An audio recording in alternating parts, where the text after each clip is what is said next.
Japanese martial arts, we call it Kyujutsu, right? A lot of times when we train in Bujutsu, to me, the ends justifies the means. So I definitely agree that we should train our bodies to have proper form, proper taijutsu, etc., etc. But to me, when you're training with weapons, the first and foremost, you should be efficient with the weapon, right? It's kind of like when you're learning how to punch. You learn on certain things, but then you want to be able to hit the punch really hard and kick really hard, not just make it look good. So with weapons, I definitely go along that line. The ends has to justify the means. It doesn't matter how pretty you are when you pull it. If you're not hitting the damn target, then you are doing it wrong. Some people are like, no, the foot, you catch what I'm saying? Yeah. Like they've got the foot has to go here, the hand has to go here. I've got to get to my, my anchor point every single time. Okay, well you got all these rules, these guidelines, and I get it, guidelines are there for a reason in many things in life. But if you can't hit the damn target and there's no applicability with the weapon, then you are doing it wrong, regardless of how pretty it looks, right? Okay, so first and foremost, got to be hitting the damn target, right? I do want to go over some of the basic parts of the bow. This is a breakdown bow that we're going to be using today. It's one of mine. But I'm not going to go through all the different pieces of the bow, but I want to go through some of the basics. And then from there, we're going to go through the couple different draws and a couple different drills that I want you guys to practice on, okay? So here we go. This part of it's called the belly of the bow, right? The back, this right here is called the back of the bow, right? This is the shelf. Now the shelf is what you would be shooting off of, right? Now, obviously the string, the riser is anything between the two limbs, for the most part, it's the riser. And when you're shooting a particular bow, when you get it ready, of course you can have you can knock the string and you can put silencers on the string and all that kind of stuff. And we could get into that much later. But when you do it, you want to make sure that when you load it, the back here is about 1/8 of an inch higher than the shelf itself. Just a little bit. You want to have it kind of cantered down just slightly, because when you shoot, you'll find out that it'll kind of have a slight lift, right? So I'm not saying you're not doing this, right? So, and you'll see how when you load it on the shelf, you'll be able to put it on there and then make the adjustments as needed. When you draw the arrow back, right, when you actually do your draw, and again, I'm going really quick and really basic, and for the camera, if you guys are watching this, I've already done a ton of archery videos, so please go watch those if you want more detail. I'm doing basics to kind of get them mentally prepared to shoot, okay? But when you shoot, there's two basic ways of gripping the string. You've got 3 under and split finger. The 3 under is when you go underneath the notch here, right? And you're pulling it back this way, right? Then you have split, which is the way I shoot. 1 finger goes on the top of that this way. You have 2 under and 1 on top. That's split finger. And that's the way I shoot this way, right? Now, when you pull, this right here has the pounds, the draw pound is rather high on this particular one. When you are pulling a bow that's pretty heavy on the poundage, remember you're pushing, it's push-pull.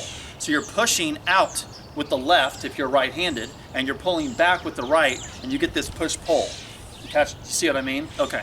So again, you're either going to do, going back to the draw, remember it's going to be 3 under or split finger.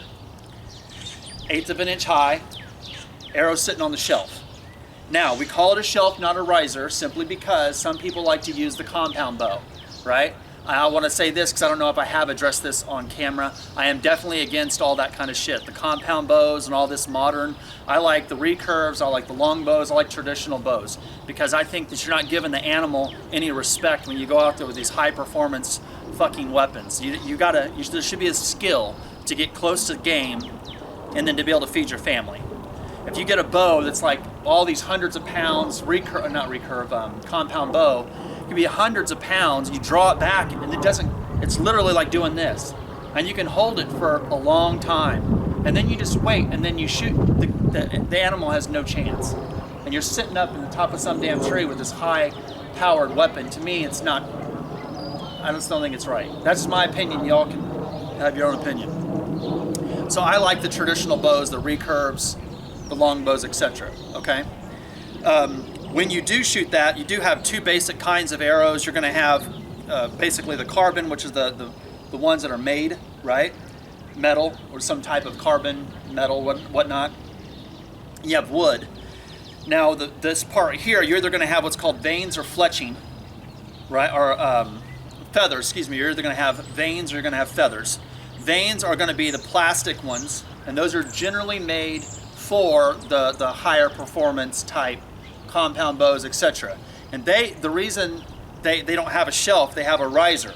That way when you shoot it, the vein, which is made out of plastic basically, it'll shoot off of a riser and get there. When you have a wooden arrow, right, the wood usually has feathers. That's where they get the feathers from.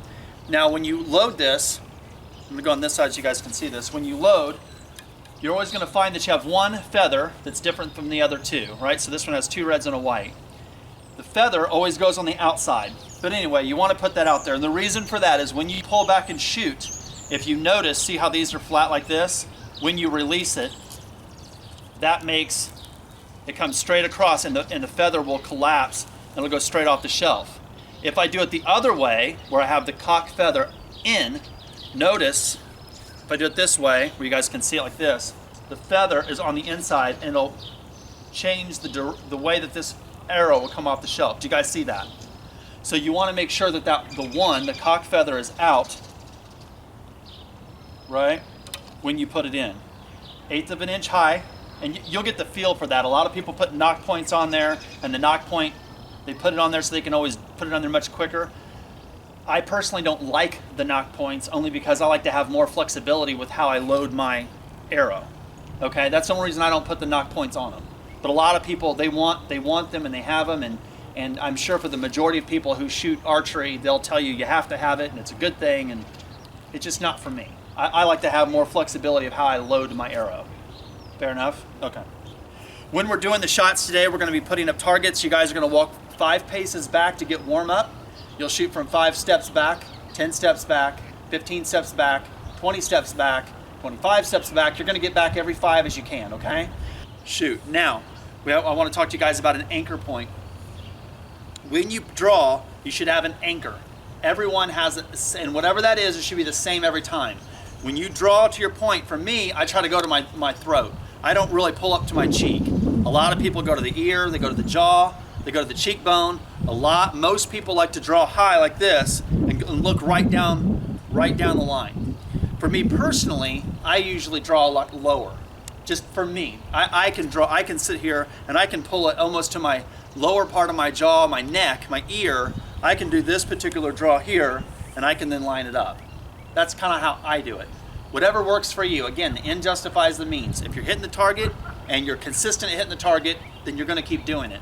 Whatever your anchor point is, whether it's your ear, your jaw, your cheekbone, your throat, wherever that anchor point is, you want to get to that same point every single time. That way you're building muscle memory with repetition. You can consistently take the same shot.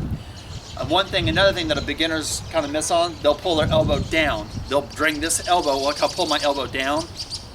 See that? Because they feel like that's how they can get more power. The elbow has to come up in a straight line. When you pull it back, pull it in a straight line. Does it make sense? Elbow comes back like this. Make it straight with everything. Your shoulder has to be to the target. That's what you're lining up. This shoulder is going towards the direction you want. That's why you're in this position, and when you load, you'll pull across and then shoot, right? And that's all one motion, right? The next one's called the push-pull draw. And this one is when a lot of people will say, again, you want this to be as vertical as possible. I don't. The way I hold mine is going to be slightly down a little bit off, right? Because I like to look down the shelf.